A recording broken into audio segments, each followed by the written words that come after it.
ప్రధాని మోదీ పాలనలో ప్రకృతి విధ్వంసం జరుగుతోందన్నారు లోక్సభ విపక్ష నేత రాహుల్ గాంధీ.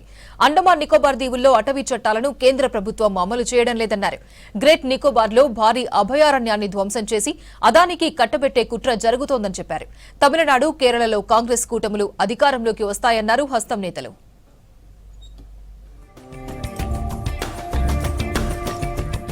అండమాన్ నికోబార్ దీవుల్లో అటవీ హక్కుల చట్టాన్ని ప్రధాని మోదీ సర్కార్ నిర్వీర్యం చేస్తోందన్నారు ఎల్ఓపీ రాహుల్ గాంధీ. గ్రేట్ నికోబార్ లాంటి దీవుల్లో స్థానిక ప్రజలను సంప్రదించకుండా అటవీ భూములను నాశనం చేస్తున్నారని విమర్శించారు. ఆ భూములను అదానీ లాంటి బడా వ్యాపారవేత్తకు అప్పగించే కుట్ర జరుగుతోందని ఫైర్ అయ్యారు. అటవీ హక్కుల చట్టాన్ని అమలు చేయడం లేదని, స్థానిక ప్రజలకు, గిరిజనులకు సరైన నష్టపరిహారం అందడం లేదన్నారు Rahul. Are going to be cut with total disregard for the people who live here, with total disregard for the damage this is going to do to India's ecology. It's amazing that 160 square kilometers of this forest are being chopped up so that one businessman, Mr. Adani, can fulfill his fantasies. Great నికోబార్లో అత్యంత అసాధారణమైన అడవులు ఉన్నాయని చెప్పారు రాహుల్.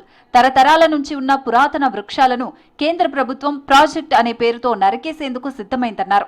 సుమారు 160 చదరపు కిలోమీటర్ల అరణ్యం, లక్షలాది చెట్లను తొలగించేందుకు కుట్రలు జరుగుతున్నాయని ఆవేదన వ్యక్తం చేశారు. అభివృద్ధి అనే ముసుగులో విధ్వంసం చేస్తే చూస్తూ ఊరుకోమని హెచ్చరించారు. గ్రేట్ నికోబార్లో దేశ సహజ గిరిజన వారసత్వానికి వ్యతిరేకంగా అత్యంత ఘోరమైన నేరాలు జరుగుతున్నాయన్నారు.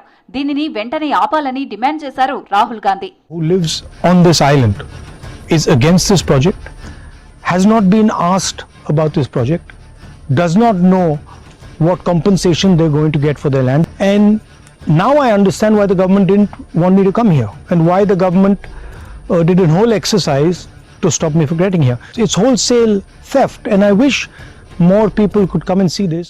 ప్రధాని మోదీ పాలనలో కేంద్రపాలిత ప్రాంతమైన లడఖ్లో ప్రజాస్వామ్యం లేకుండా పోయిందన్నారు రాహుల్. ప్రజల హక్కులపై దాడి జరుగుతోందని, యువత గొంతు నొక్కిస్తున్నారని ఆరోపించారు. కేంద్రంలోని మోదీ సర్కార్కు అదానీ, అంబానీల సంక్షేమమే ముఖ్యమన్నారు. ఢిల్లీలో లడఖ్ ప్రాంత యువతను కలిసి వారి సమస్యలను తెలుసుకున్నారు రాహుల్. లడఖ్ ప్రజల ప్రయోజనాల కోసం కాంగ్రెస్ పార్టీ పోరాడుతుందని హామీ ఇచ్చారు. Have you chosen who sits behind and who sits forward? It is random? What's the riskiest thing you guys have done? Like, what's the thing where you were like, yeah, what's the riskiest thing you've done? You're in Congress. Okay, that's risky. That's real risky. Defamation కేసులో తనను arrest చేయొద్దంటూ Congress నేత పవన్ ఖేరా దాఖలు చేసిన పిటిషన్ను విచారించింది supreme court. Assam CM Himanta భార్యపై అనుచిత comments కేసులో ముందస్తు bail ఇవ్వాలని కోర్టును కోరారు ఖేరా. వాదనలు విన్న సుప్రీంకోర్టు ముందస్తు బెయిల్ పిటిషన్పై తీర్పు రిజర్వ్ చేసింది. ఇటీవల అసోం సీఎం భార్యకు నకిలీ పాస్పోర్టులు, విదేశాల్లో అక్రమాస్తులు ఉన్నాయని ఆరోపించారు ఖేరా. ఈ ఆరోపణలతో ఖేరాపై పరువు నష్టం కేసు నమోదైంది. కేరళ, తమిళనాడులో కాంగ్రెస్ కూటమి అధికారంలోకి రాబోతోందని ధీమా వ్యక్తం చేశారు ఏఐసీసీ చీఫ్ ఖర్గే. 5 రాష్ట్రాల అసెంబ్లీ ఎన్నికల ఎగ్జిట్ ఫలితాలపై స్పందించారు. తమిళనాడులో డీఎంకే నేతృత్వంలోని కూటమి తిరిగి అధికారంలోకి వస్తుందని చెప్పారు. కేరళలో కాంగ్రెస్ ఆధ్వర్యంలోని యూడీఎఫ్ గెలుస్తుందని ఆశాభావం వ్యక్తం చేశారు. అసోం, పుదుచ్చేరిలో ఎగ్జిట్ పోల్స్ కు మించి కాంగ్రెస్ సీట్లు సాధిస్తుందని చెప్పారు. బెంగాల్లో ఎన్నికల ఫలితాల ఆధారంగా తమ వ్యూహాలు ఉంటాయన్నారు ఖర్గే.